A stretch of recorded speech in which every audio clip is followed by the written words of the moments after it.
The climate in the northern Europe is more mild in the winter than it should be without this ocean sitting there as a big radiator. The ocean heat comes all the way from the tropics where the sun heats the water. That warm tropical water is transported northwards by the big Atlantic current, which can be seen as a huge conveyor belt. What drives the conveyor belt is heavy water sinking to the deep ocean.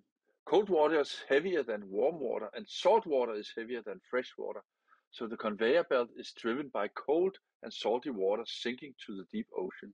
The current then transports heat from the tropical sun to warm the northern atmosphere. Now, if fresh water flows into the ocean, the surface water is no longer saltier and heavier than the deep water, and the conveyor can stop. We get it much colder here, even in a warmer world.